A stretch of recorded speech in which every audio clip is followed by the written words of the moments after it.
Hello YouTube, this is Swiftwind, your technologically inclined Pegasus. Today I wanted to do something a little bit different, something kind of special for you guys. I wanted to go ahead and give you guys a bit of a preview of the Solanae Dyson Destroyers that was available during the Star Trek Online 4th Anniversary event.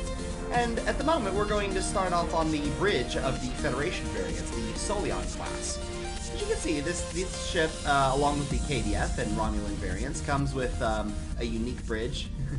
I love all the cool little things that go on around here. As you walk around, there's little ramps, whatever, and you get close to the captain's chair, and boop, there's a chair. You got access to your library files over here, just to the left of the captain's chair, and over here to the right, you got access to your account bank. It's a pretty small bridge. There's not a whole lot going on in here, but it's really cool to look at. You can see I've got one of my bridge officers over here at this station, all the holograms of space appearing around her. That's also where you select your small craft. And as you may have noticed just a second ago, as I approach this one, the chair pops up, boom, holograph. Hologram. Really cool stuff. Up here you've got access to your duty officers, and yeah. That's pretty much it. It's a really cool looking bridge, and I really like when Cryptic does something unique for a new ship like this. So, anyway, additionally, I wanted to go ahead and leave a shout out to Avalon91211 for suggesting this preview. So thank you very much, Avalon, for the suggestion. Really glad you subscribed, and if anyone else is interested in subscribing, just click the little button there below the video, and you can subscribe to my channel to see more Star Trek Online footage, reviews and stuff I've done, and some other random things I've done with friends. So, anyway, without further ado, let's go ahead and move on to the exterior of the Solanae class, and I'll show you guys the exterior of the ship as well. Just beam out, which is weird.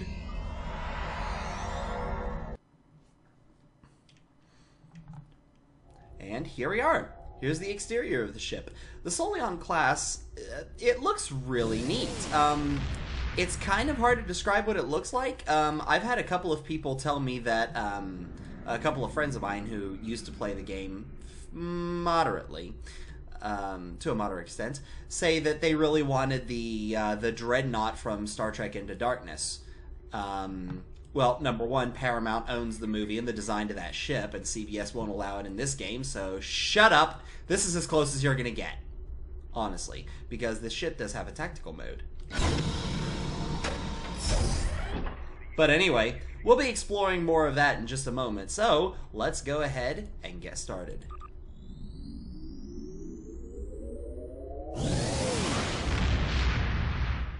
So, just having left Earth space dock here, one of the first things I would like to point out here is that this Dyson Science Destroyers do feature an interesting little trick that hasn't been seen on any other ship so far, and that ability is called Subspace Fold. And when you trigger it,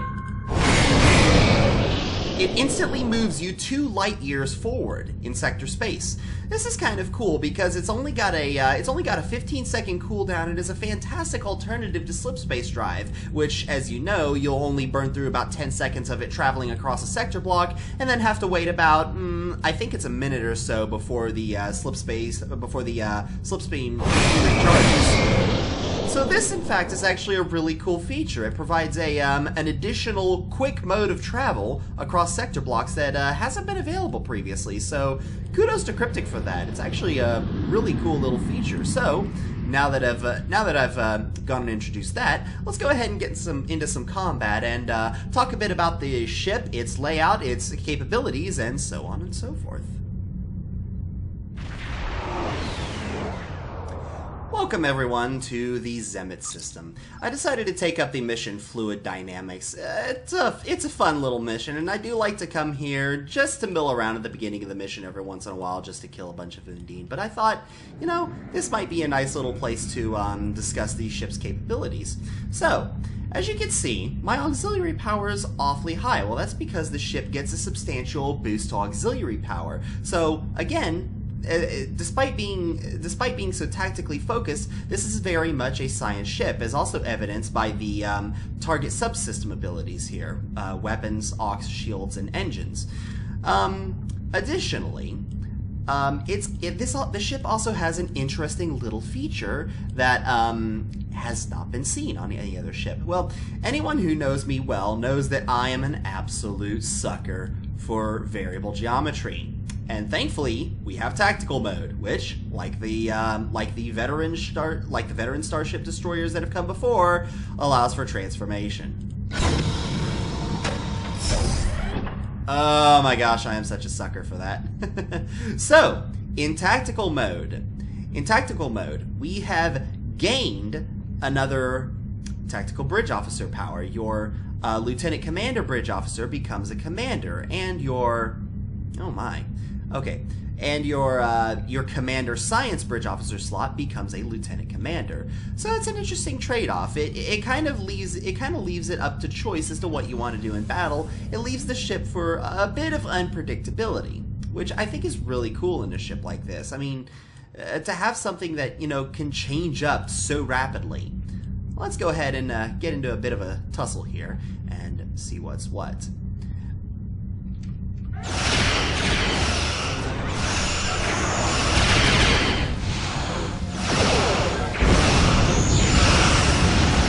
Now, one of the first things you'll note is that in tactical mode, I have a fourth weapon slot available on the front, dual heavy proton.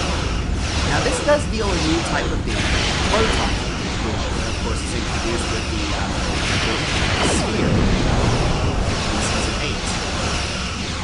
I know there's a reputation project to acquire a proton weapon, but this is one of the few times that proton weapon is actually being used in Star Trek Online, and it could be an interesting mix-up. It kind of throws something else into the mix where, you know, anti-proton weaponry is so heavily used by players because of its sheer damage output. As far as weapon costs go, you just can't beat the uber crits that anti-protons make in the ship.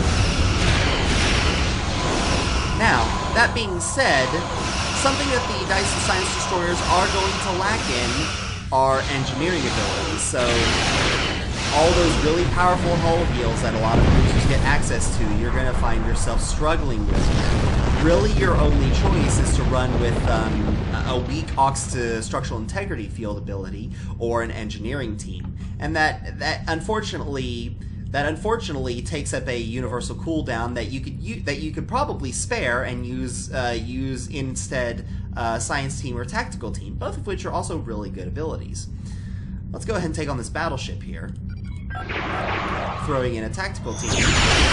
Make sure my shields are forward. Throw a little bit of high over there, just. And now we're going to hit him with a gravity weapon.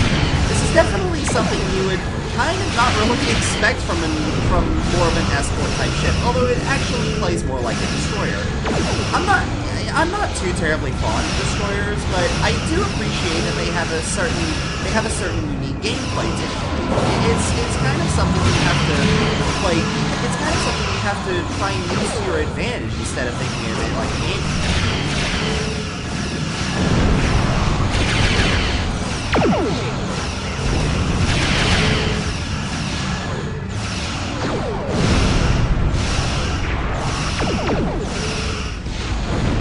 As you can see here, the ship is doing pretty well against this Indeed. I wouldn't normally bring stock ships into this mission, even on normal difficulty, but this ship seems to fare very well, even with stock equipment. Clearly those proton cannons are doing a lot for my DPS.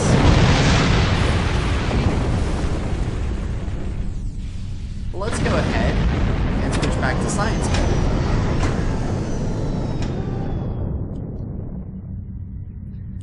And see what we can do. Something else I'd like to go ahead and point out is that the ship also has a new piece of equipment called the secondary deflector. Now this deflector, which is only available on these ships and was first introduced with these ships when they were released as 4th anniversary gifts, improves several aspects of your ship. The Solanae secondary deflector here, as you can see, improves your starship's shield system, your flow capacitors, and your shield emitters. So immediately you get a boost to your shield hit points, which science ships are very well known for their extremely tough shield ratings. And in addition, you're improving your shield healing capabilities. Right now I've got slotted emergency power to shields 1 and reverse shield polarity 1. I like running with those as far as shield heals go in an engineering bridge officer, but in a ship like this, I think I would rather run with something more along the lines of engineering T1 and reverse shield polarity 1 for this particular ship.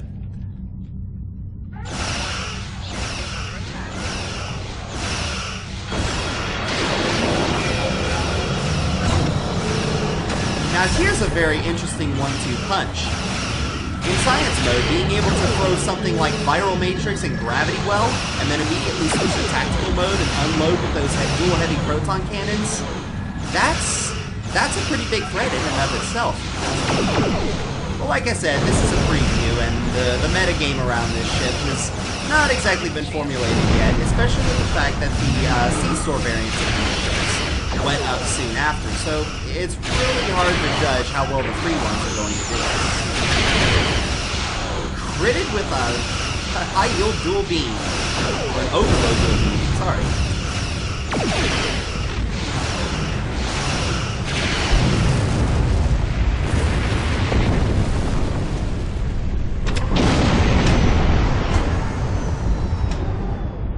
Really, if anything, my impressions of this ship so far is going into a battle. What you want to do, seeing as how you got such a short cooldown between mode switches, is you want to go in science mode and use your lieutenant commander and commander level science abilities to set up an enemy or a group of enemies, depending on what abilities you've got slotted in, and then switch to tactical mode and start dropping the DPS when they're vulnerable. Let's go ahead and try that again. Let's set up on this Night Core cruiser with a gravity well and the Viral Matrix as soon as that comes off cooldown, and then switch over to tactical mode, just like I did with the battleship. Or the last ship. I've already forgotten if it's a battleship or not. Okay, those are off cooldown. Let's move in. Okay, set up the gravity well and the Viral Matrix.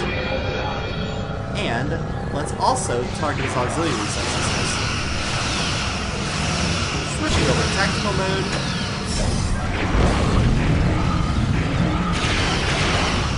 Dropping some huge buffs, and just unloading. Look at that damage! Tens of thousands of damage coming out of those. Tens of thousands of damage coming out of those heavy proton cannons.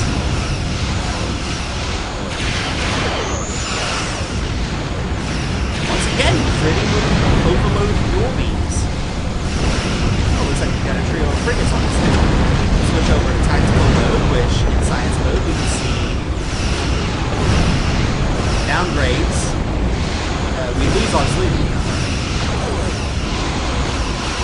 But we downgraded the bridge officer.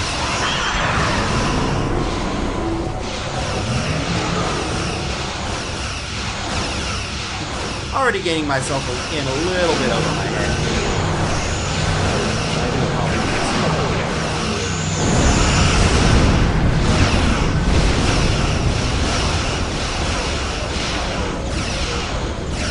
Like I said, these are the reasons I usually wouldn't bring a stock ship into a mission like this, because stock ships tend to be very underpowered.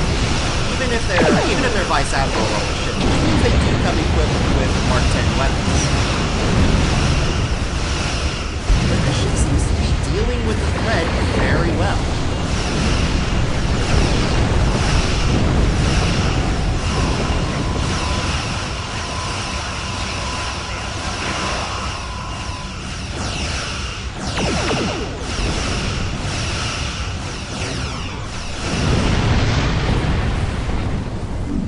Well done. Well done, Dyson Science Destroyer. The more I play with this ship, the more it's kind of occurring to me that for a commander level tactical ability, what you really want is a cannon ability. Seeing as how the cannons are only available in tactical mode, it makes a lot of sense to slot a cannon ability into that slot. So Cannon Rapid Fire 3 or Cannon Scatter Volley 3. Let's set up on this battleship. Tactical mode.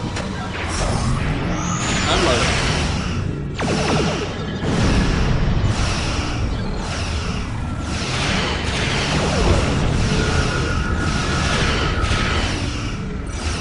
Look at that.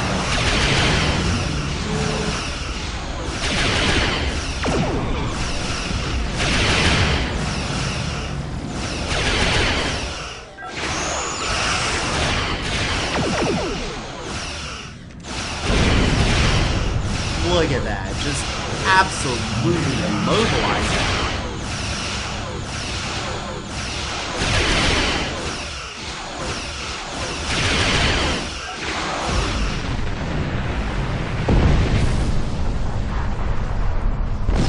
Now I can see, especially in PvE, where a ship like this would be able to play a serious role.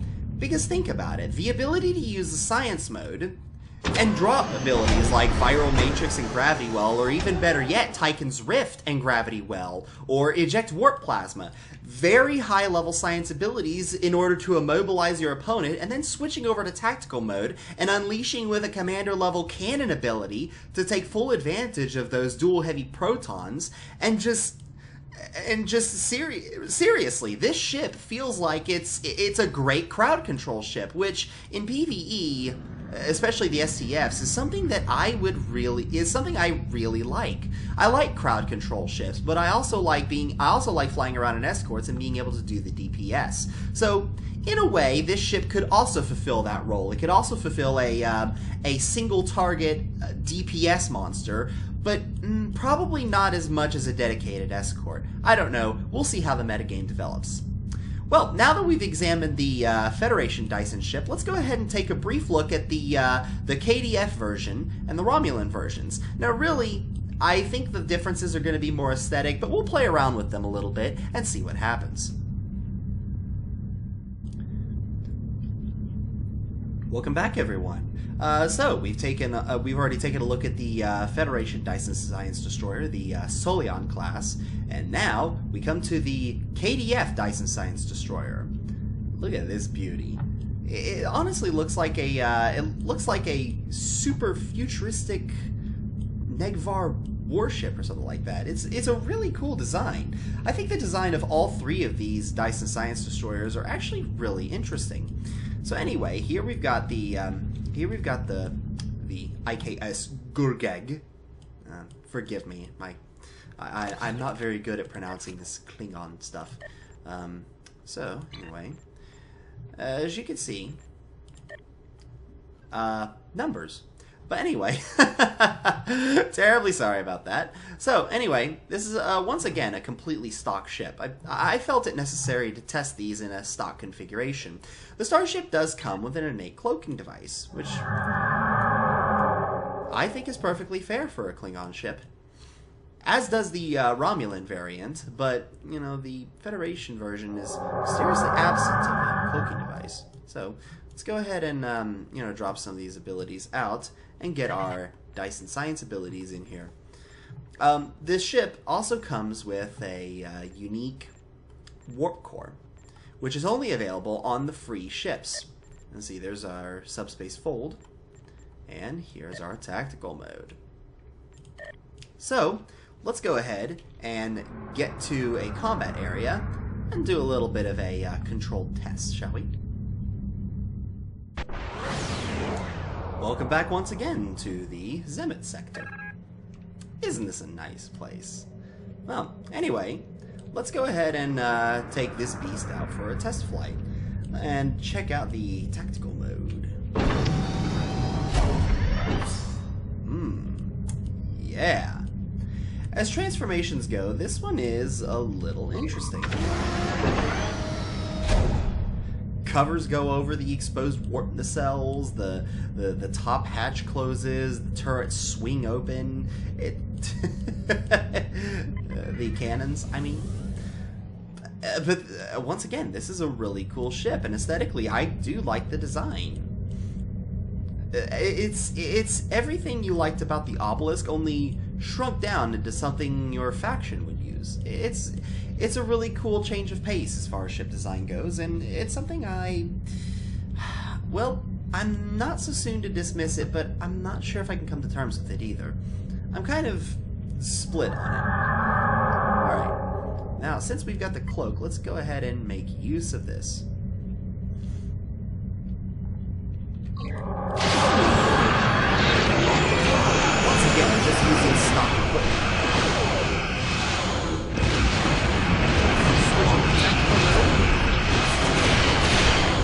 Unloading. Look at that damage.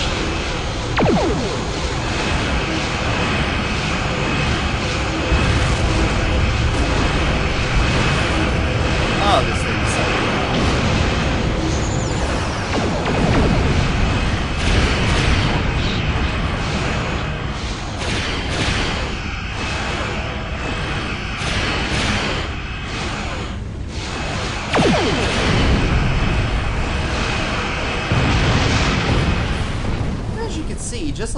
Just like its Federation counterpart, this thing plays pretty much exactly the same way as the Federation ship does. Yeah. Shut up. You know what? I don't think you need to do this.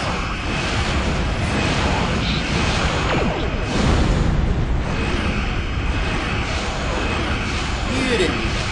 I promise.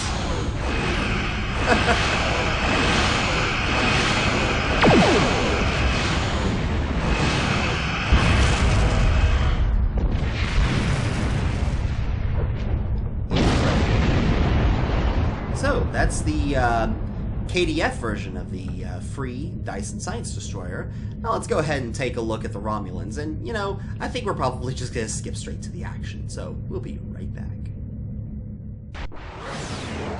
And, once again, here we are, back in the same sector. This time with the Romulan Dyson Science Destroyer. Oh goodness, let's get out of the light. Holy cow. Aesthetically, I think the Romulan variant is my absolute favorite of the three. I mean, just look at it. Oh, goodness. I mean, just look at the thing. It just looks cool. It screams awesome. And then, although, as cool as it looks, the mode change does have a lot to be desired. And that's pretty much it. Yeah, I'm slightly disappointed myself, but yeah, you live and you learn, right? Now, the advantage that the Romulan ship has over the KDF version is that this one comes with a battle cloak, so you can utilize your cloaking device even in combat, which I think is a nice touch. It gives all three ships a little bit something different. The Federation ship is just that, the KDF is improved with the cloaking device, and the Romulan is improved with a battle cloak device. Interesting. Now, something I should note about the Romulan variant is that this one came with 2 cores. Now, all 3 of these ships came with a unique warp core, a unique overcharged warp core, Mark 12 even. But this one came with a singularity core, because this is a singularity powered ship, it needs a singularity core, as well as the regular overcharged warp core, which I think is pretty neat. I mean, they decided to give you both warp cores, okay, whatever, and there you go. There's the overcharged warp core right there. So you get both. You get 2 for the price of 1. Sure, why not? Okay, well, let's go ahead and roll this thing into combat and see how she plays out. Now, something I did neglect to mention earlier was that these cores have a battery capacitor, which gives you, this one also gives you improved singularity shielding. Quantum absorption provides you with 20 resistance to all damage. Singularity battery capacitor basically drains all of your singularity power, repairs your auxiliary systems if you've got any down, and grants you additional auxiliary power, up to 30. And as compared to the overcharged warp core, which just has a battery capacitor, which gives you, it just repairs your subsystems and gives you plus 15 auxiliary power for 20 seconds. I think that's pretty interesting. So, like I said, let's go ahead and take this thing into battle and give it a whirl. Here we are. Here's some tasty treats.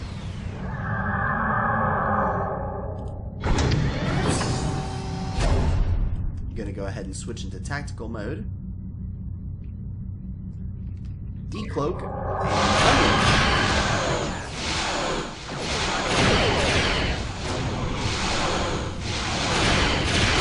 These frigates really don't stand a chance.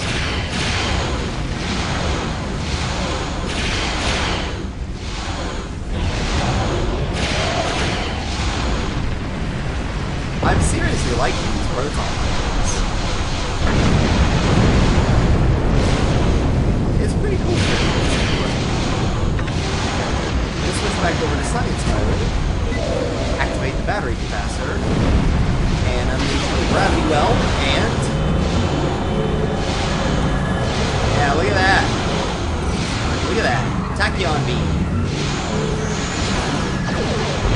He's hurting now. Drop a hazard. That took a little bit of damage in that fight. I didn't really want to. Rather, I would have been paying attention.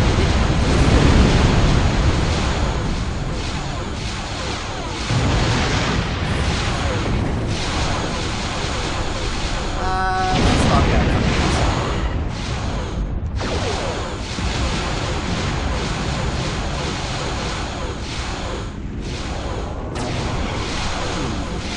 Which singularity really good?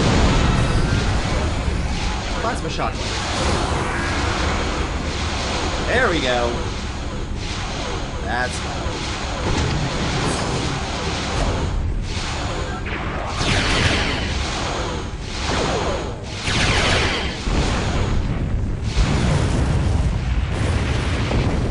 Well done.